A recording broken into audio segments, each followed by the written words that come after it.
예수 그리스도를 믿고 따르는 사람들을 크리스찬이라 이렇게 부릅니다. 여러분들은 이 크리스찬이라는 이 말이 어디에서 언제 처음으로 풀리게 되었는가를 알고 계시죠?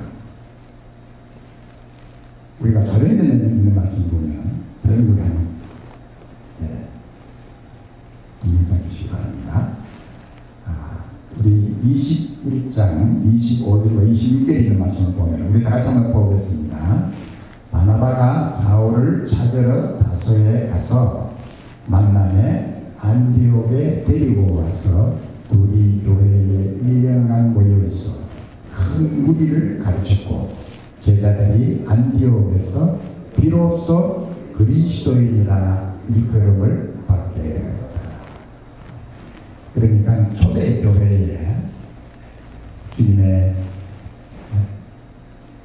교회가 오순절 이후에 교회가 시작된 이후 얼마 후에 몇 년 후에 세상 사람들이 예수님을 믿고 사랑하고 섬기는 그들이 무엇과 다르다 보니까 저런 사람들이 바로 예수님과 같은 사람들이다. 그래서 붙여진 이름이 바로 크리스찬이라, 그리스도에게 속한 사람, 그리스도를 닮은 사람이라는 의미를 가진 크리스찬이라 하는 이름을 불렀다 하는 사실을 우리 성경에서 우리가 볼 수가 있습니다. 우리가 사도행전을 통해서 잘 알 수 있듯이 예수님께서 십자가에 죽으시고 부활하시고 후에 성천하신 후 10일 후에 오순절날이 있었습니다. 이 오순절날에 성령께서 예루살렘 마가 다락방에 모여서 열심히 온 마음을 다해서 기도에 전념했던 예수님의 제자들과 120명 성도들 위해 성령님께서 인도하셨습니다. 그래서 성령님을 통해서 방언을 하고 하나님을 찬양하고 성령 충만한 역사가 마가 다락방에서 일어나게 된 사실을 우리가 볼 수 있습니다. 그러나 유대인들이 각처에 흩어져 있었던 유대인들, 외국에 또 다른 모든 세계 여러 곳에 흩어져 있었던 유대인들이 오순절을 지키기 위해서 예루살렘에 모였을 때 이 광경을 보게 되었습니다.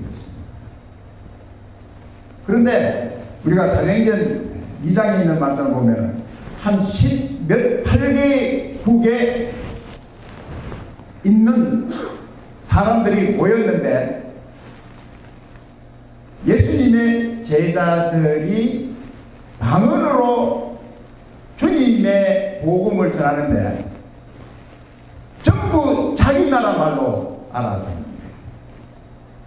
메소포타미아에 있는 사람은 메소포타미아 말로 알아듣고 아랍에서 온 사람은 아랍 말로 알아듣고 또 이집트에서 온 사람은 이집트의 말로 알아듣고 이탈리아에서 온 사람은 이탈리아의 말로 알아듣고 모든 각처에서 모인 예루살렘에서 오순절을 하나님 앞에 드리기 위해서 모인 이 모든 사람들의 귀에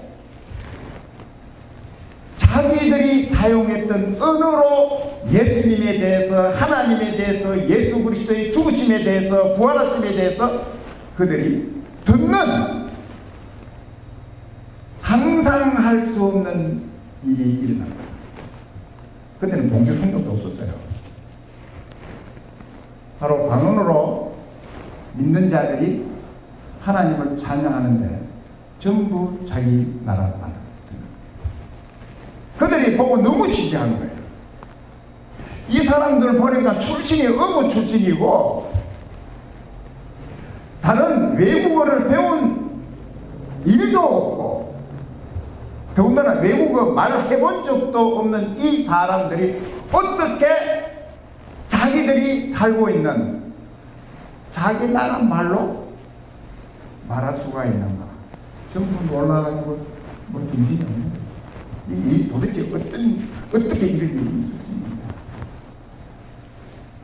그때 베드로가 그들에게 말씀을 전합니다.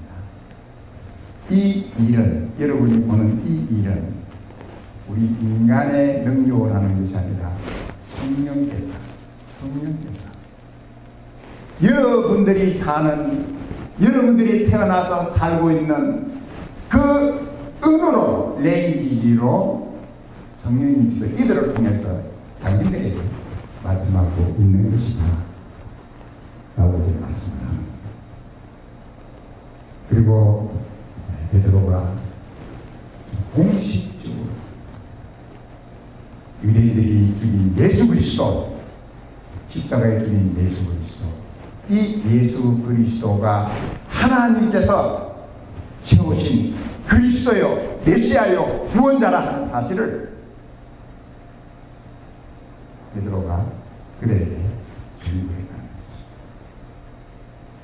것이죠. 이 베드로의 설을 듣고 사람들이 너무 마음이 아파서 회개하고, 우리가 몰라서 예수를 죽였다, 우리가 몰라서 그리스도를 죽였다. 그래서 그날 회개하고 주님에게로 돌아온 사람들의 수가 3,000명이 됐어요. 3,000명이. 그 설교 듣고 3,000명이 예수님에게로 돌아갔어요. 그리고 우리가 계속해서 성경을 읽어보면 그 후에 5,000명, 또 그 후에는 8,000명, 그 후에는 숫자를 헤아릴 수 없는 크다한 무리가 예수님에게로 돌아오는 이런 놀라운 성령님의 역사, 하나님의 역사가 바로 우리가 성령님을 통해서 볼 수 있다는 것이죠.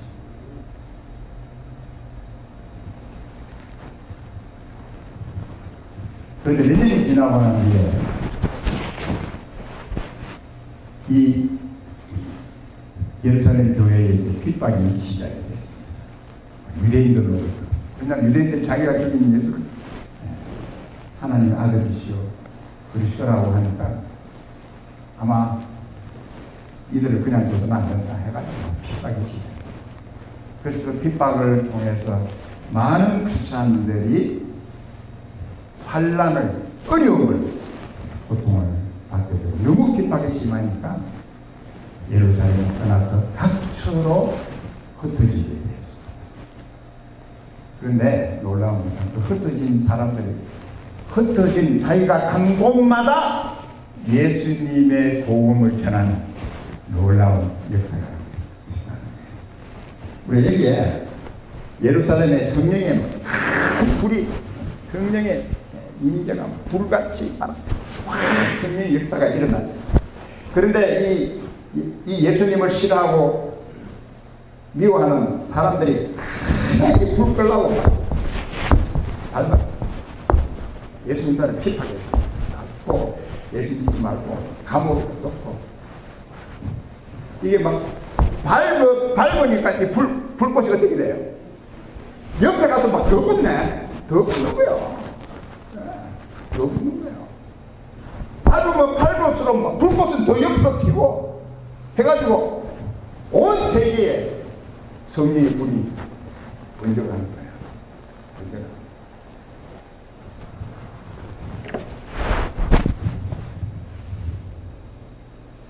특별히 흩어진 사람들 가운데서 몇 사람이 안디옥, 시리아에 있는 그 안디옥 도시에 가서 유대인들이 아닌, 보통 이 복음은 유대인들에게만 그때까지 전했는데, 이들은 유대인이 아닌 헬라인, 이방인들에게 복음을 전했는데, 주님께서 얼마나 놀랍게 역사하시는지, 막 엄청난 무리가 예수님 앞에 돌아오는 이런 놀라운 일이 됐다.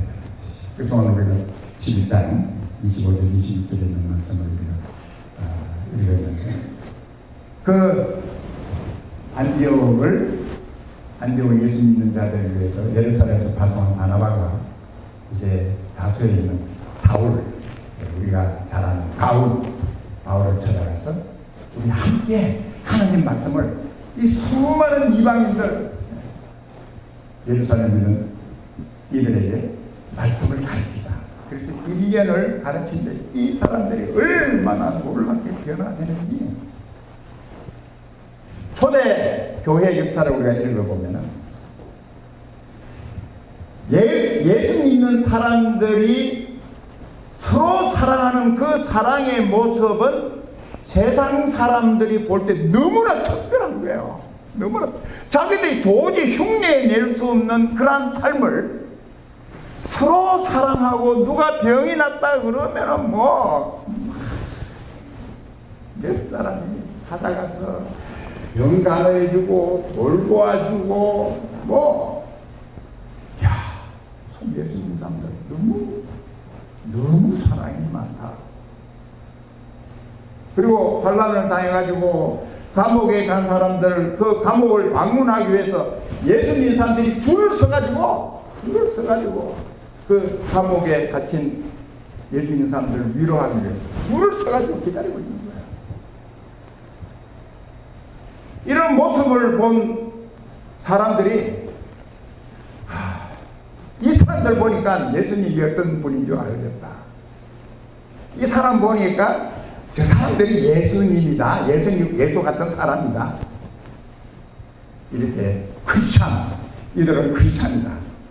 바로 예수님과 같은 사람, 예수님에게 속한 사람들이 바로 이 사람들이다. 크리스찬이다. 이렇게 이름을 지었다는 것이죠. 오늘 우리가 읽은 이 본문의 말씀은 특별히 우리 크리스찬들이 이 세상에서 어떠한 삶을 살아야 하는가에 대해서 몇 가지, 많은 말씀은 아니지만 중요한 크리스찬이면, 또한 성령 충만한 크리스찬이면 이런 삶을 살아야 한다는 그리스도인의 삶의 특징을 몇 가지 우리에게 사도 바울이 말씀을 해주고 있습니다. 첫째, 우리 구절에 있는 말씀 보면 사랑에 거짓이 없나니 악을 미워하고 선에 속하라.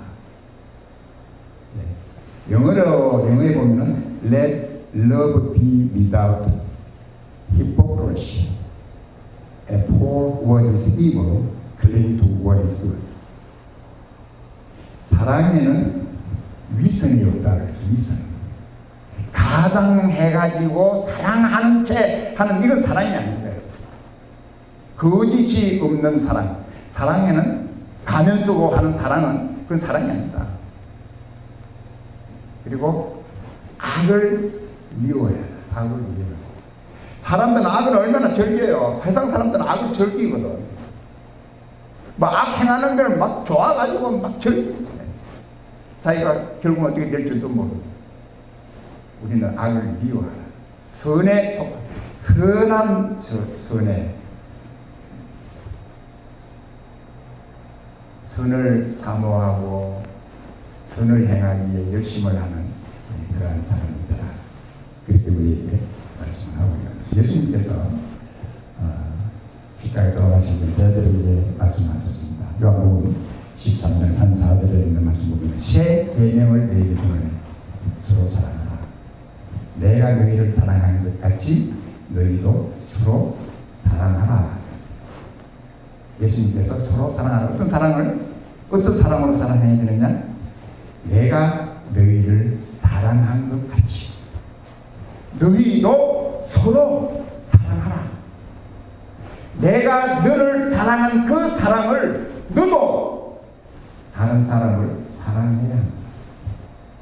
내가 너를 조건 없이 사랑한 그 사랑처럼 너도 다른 사람, 니한테 잘해주는 사람만 사랑하는 게 아니고, 저 사람 괜찮네, 저 사람 나한테 잘해주네, 저는 괜찮아, 그런 조건 있는 사랑이 아니라 아무 조건 없이 나는 예수 믿는 사람이기 때문에 사랑이다. 저는 이 말씀을 그때 묵상을 하면서 제가 한 가지 주님 앞에서 기도하면서, 주님, 저는 이제 막 조건 없이 무조건 사랑하겠습니다. 사랑하기로 작정하고 살겠습니다. 그렇게 제가 기도합니다. 작정하고 나는 이제는 뭐 마음에 들고 안 들고 나한테 잘해주고 안 하고 나는 무조건 나는 주님 말씀대로 사랑하기로 작정하고 사는 거예요. 사랑하고 작정하고. 우리 한번 따라할까요? 나는 사랑하기로 작정을 하고 살겠다. 여러분들 이제 사랑으로 사실 주님 축복합니다. 사랑 없이 아주 주님이 나를 사랑하는 것처럼 주님이 나를 이 가치 없고 정말 버려져야 될 버림받을 수밖에 없는 이 나를 사랑하는 조건 사랑 그 사랑 저도 무조건 저도 사랑하면서 살아요. 나는 그런 우리들의 사랑이 됩니다.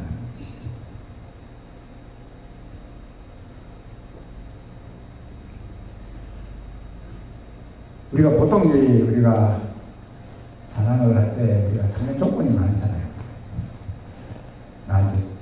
나하고 마음이 맞는 사람 사랑해야지. 나한테 잘해주는 사람. 내가 저 사람하고 사귀어서 어떤 유익이 되겠다 그러면 또 사랑해야지. 저 사람 사귀면 뭐가 그래도 나한테 유익이 된다. 사람들이 그 사랑의 조건들이 이런 조건들이에요. 다 자기 중심의 사랑이다. 그러나 주님께서 우리에게 말씀하시기를 다른 사람의 유익을 위해서 다른 사람을 위해서 우리를 사랑해야 된다. 그래서 사랑의 가장 중요한 핵심이 뭔지 아세요? 사랑은 성민에서 나옵니다. 섬기려고 하지 않는 사람은 절대 사랑해요. 나는 저 사람 섬기겠다. 저 사람이 나한테 어떻게 대하든 I don't care. 나는 예수님의 사랑으로 저 사람 섬깁니다. 섬김이 사랑의 가장 핵심이다 하는 사실을 볼 수 있습니다. 여러분들 섬기는 복된 여러분 되시기를 축복합니다. 이 섬길 게 인정 못 받죠. 섬겨놓고 돈 요도 볼 때가 많아. 그럼 한두 번 섬기다가 예의 모르겠다. 내가 이렇게 섬겨봤자 인성사하고 보자고 그냥 그러는데 끝까지 주님은 우리의 목숨을 주시겠어 사랑하고 섬겼는데 내가 그렇게는 못한 마음인데 주님 제가 같이 섬기겠습니다. 미워하지 않고 섬기겠습니다. 어거스틴은 이렇게 말했어요.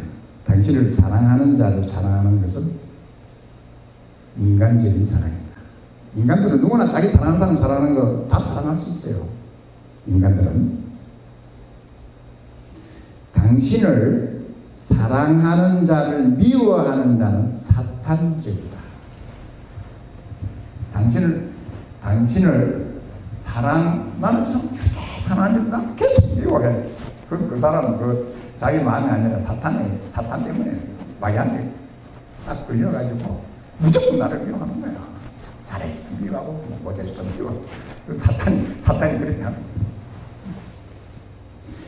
그러나 당신을 미워하는 자를 사랑하는 자는 하나님의 사랑이다.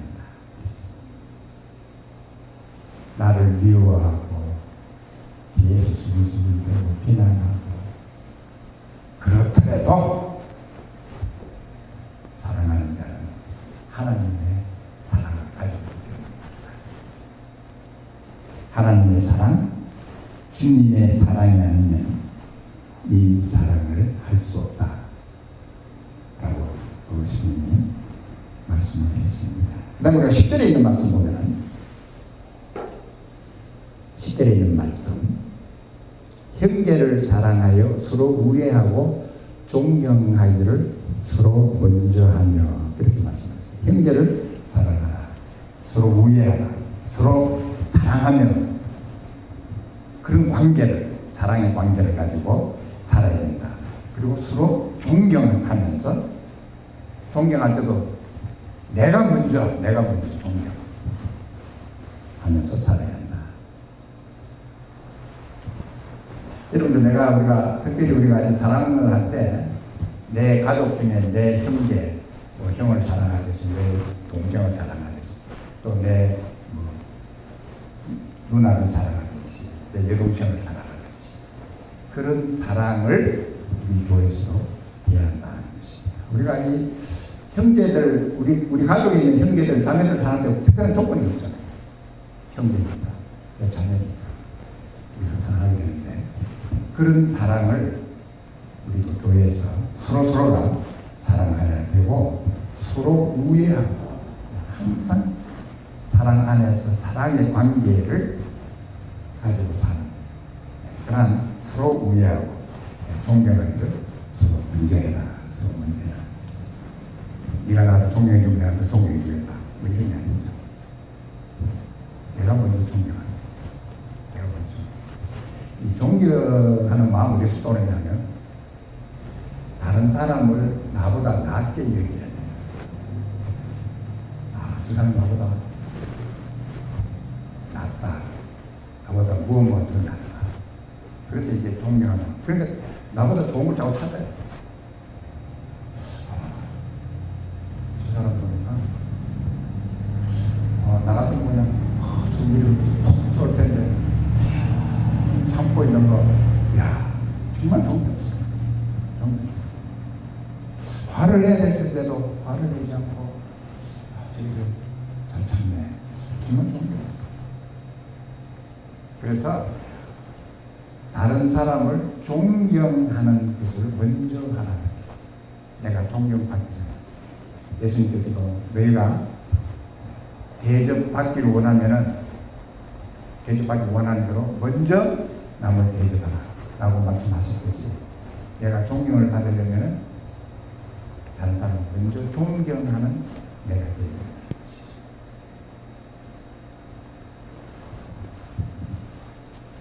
교만한 사람은 절대 다른 사람을 존경하지 않습니다. 교만한 사람. 자기가 제일 잘나고 똑똑하고 자기가 제일 옳고 그런 사람은 다른 사람 존경하지 않죠. 다른 사람을 존경하려고 하면 겸손한 일이 있어야 돼요. 겸손한 사람. 하나님께서 제일 싫어하는 사람이 누군지 아세요? 교만한 사람. 사도 베드로는 말씀하십니다. 하나님께서 교만한 자를 대적하시되 겸손한 자에게는 은혜를 베푸신다.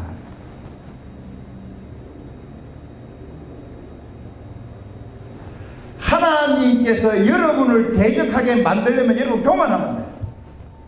뭐 자기밖에 없어. 교회 와서 맨날 자기 자랑, 자기만. 이렇게 교만하면은 그 뒤에 하나님께서 교만한 자를 대적하십니다. 사람이 대적하는 것보다 더 무서운 하나님이 그 교만한 자를 대적하시되, 교만한 자는 패망의 선봉이라 했어요. 망하려면 교만해야 돼. 네가 망한 삶을 살고 싶어? 교만해. 그러면 너 뭐 빨리 망할 거니까. 그래서 절대 우리는 교만한 마음 가지고, 내가 잘났다, 내가 무대를 잘한다, 내가 늘 부족하다. 주님 늘 주님 앞에 내놓을 거 없습니다. 그저 주님 은혜로 삽니다. 아까 우리 한기사님도 은혜 아니면 우리 연기했는데, 은혜 아니면 내가 살 수가 없고, 지금까지도 주님의 은혜 아니면 내가 이 자리에 있을 수도 없고, 주님 은혜로 사는 내가 뭐 잘난 게 뭐가 있겠어. 주님 은혜 아니면 내가 그러니까 주님 은혜 감사하면서 겸손해 할 때 하나님께서는 더 큰 은혜를 베풀어 주신다는 것입니다. 아멘. 여러분 진짜 겸손해야 돼. 여러분들 내 마음에 좀 올라오면 겸손해야 돼 하고 눌러야 돼. 이거 그냥 내 교만 올라와 하고 겸손해야 돼. 올라와 하고 교만한가 하면 내가 먼저 싸워야 돼. 하나님이 내 교만한 대장이 되면 내가 먼저 대적을 없애버려야 돼. 교만한. 정말 이 하나님 제일 싫어하는 게 교만. 이 교만이 어디서 나왔어요? 교만의 근원이 마귀가 하나님처럼 되려고 하다가 마귀의 근본이 교만. 그래서 우리가 절대 교만하지 마. 서로 존경하라. 네, 그리고 이제 마지막으로 이제 잠깐 말씀만 하고 마치기 원합니다. 특별히 우리가 이 대인 관계에 있어서 12장 마지막 부분에 우리를 미워하고 핍박하는 이런 원수지간의 이런 관계를 가질 때 우리가 어떻게 해야 되느냐. 그 원수를 그냥 복수를 한다든지 내가 언제든지 내가 이 원수를 그냥 복수하고 말거나 뭐 이런 마음을 가지고 살아야 됩니다. 그렇지 않나요? 다 같이 한번 공부하겠습니다. 11장 시작. 내 사랑하는 자들아 너희가 친히 원수를 갚지 말라. 진노하심을 받기라. 기록되었을 원수 갚는 것이 내게 있으니 내가 갚으리라고 주께서 말씀하십니다. 이 보통 사람들은 나를 해치고 나에게 고통을 주고 나를 막 어떻게 하다 그냥 누구 때리게 만들려고 하는 그런 원수들에 대한 마음이 어떤 마음이에요? 정오심. 그 사람은 막 정오심이 막 끌어오는데 아니 잠도 못 자요. 소화도 안 돼요. 맨날 고통 가지고 사는 그 원수만 생각하면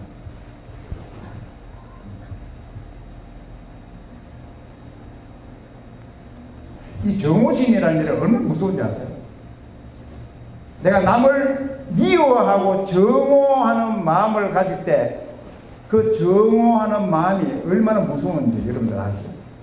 여러분 육체를 완전히 그냥 상하게 만들고 우리 어머니가 자기 어린아이 젖을 먹이는데 그냥 막 분노에 차가지고 막 어쩔 줄을 몰라가지고 하면서 막 어린애 젖을 먹이는 거예요. 그러면 그 어린애 우리 어머님도 아시잖아요. 어린애가 그냥 막 파똥을 막 싸는 거야. 소화를 못 시켜. 그 젖이 소화가 안 돼. 엄마 젖이 소화가 안 되는 거야. 엄마가 막 분노심에 정오심에 하고 막 애 젖을 먹였는데 그 어머니의 뭐 애하고 남편 관계없는 어머니의 젖이 애가 소화 거기에 막 독이 들어있어. 그대로 파란 똥을 어린애가. 그만큼 정오심 무서워. 우리가 원수하면 내가 먼저 죽어요. 원수가 먼저 죽는 게 아니라 내가 먼저 죽는다니까. 그러니까 우리가 이왕 관계가 이렇게 되니까 주님 저는 원수를 위해서 기도하고 사랑하겠습니다. 우리가 사랑하고 그리고 기도할 때 이 정오심이 살아납니다. 우리 한국 영화 같은 거 보면 그 아버지가 죽으면서 내 원수를 갚아달라. 자기도 못 갚는 원수를 자식까지 정오심으로 살도록 망쳐놓는 거예요. 차라리 내가 원수를 그렇게 저 원수들이 미워했는데 내 인생으로 끝나고 니는 용서해. 근데 용서 살아. 그럼 이 자녀가 얼마나 해방이 되겠어요. 안 그래도 자기 아버지가 그 미워하고 하는 관계를 아는데 그래도 아버지가 나를 이렇게 도와주는구나. 나를 자유하게 해주시고 아버지도 존경스럽고 자기 삽니다. 원수는 내가 갖는 게 아니에요. 원수는 내가 하나님께서 그 모든 상황을 하시고 하나님께서 하시는. 그러니까 우리가 해야 할 일은 원수에 대해서 미워하고 정오하고 맨날 저주하고 저기 어떻게 죽는가 보자 해가지고 막 그냥 무슨 뭐 큰 문제가 생기지 않나 해가지고 그냥 그런 마음으로 사는 게 아니라 용서해주고 기도해주고 목마를 때 마시고 배고프다 그러면 그걸 먹어주고 이런 여러분이 되실 주님을 축복합니다. 이건 사람의 능력은 안 됩니다. 하나님께서 해주세요. 하나님께서.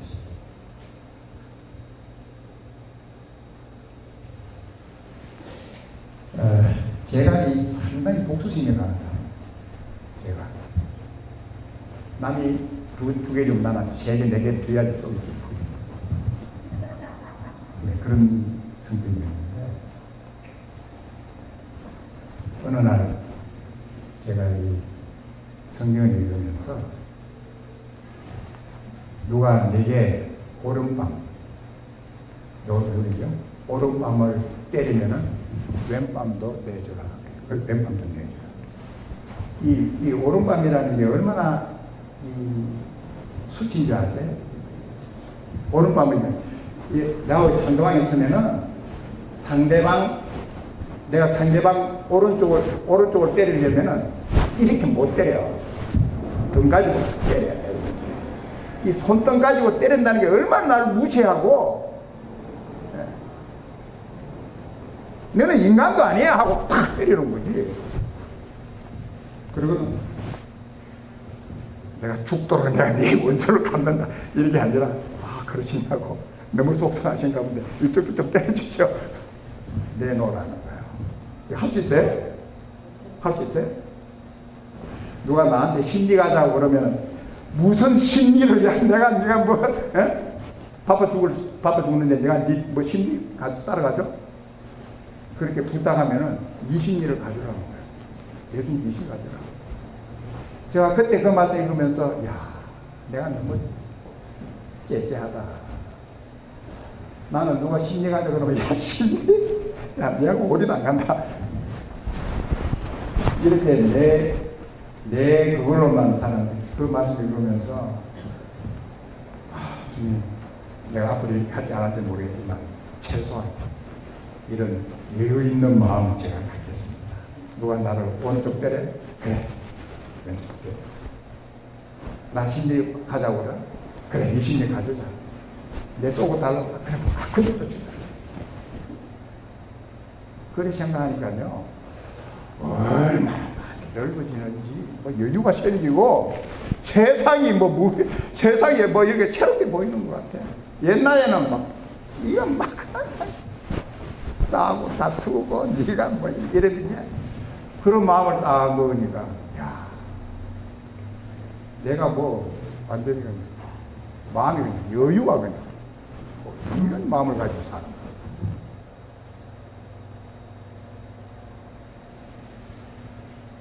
여러분 우리 주님께서 우리에게 하신 모든 말씀은 우리를 위해서 먼저 우리를 위해서 주신 원수들을 누가 더 좋아하게 하는 거예요. 너희들이 먼저 야 심리 가자고 그러면 한가위게 오고 왜 가자고 그러냐 따지고 갈 사람 나밖에 없냐 하면 막 이렇게 따지는 게 아니라 그래 심리 가야 돼? 내가 이 심리까지 가져야지. 아, 너 그 쏘고 좀 내가 필요하냐? 아, 쏘고 그것도 네가 줘야지. 이런 여유 있는 성도 여러분 모두가 되기를 축복합니다. 네. 우리 하나님께서 오늘 주신 몇 가지 중요한 사도가 주신 그리스도인으로서 삶의 특징들 몇 가지 들었는데 이 귀한 말씀이 우리의 삶과 행동에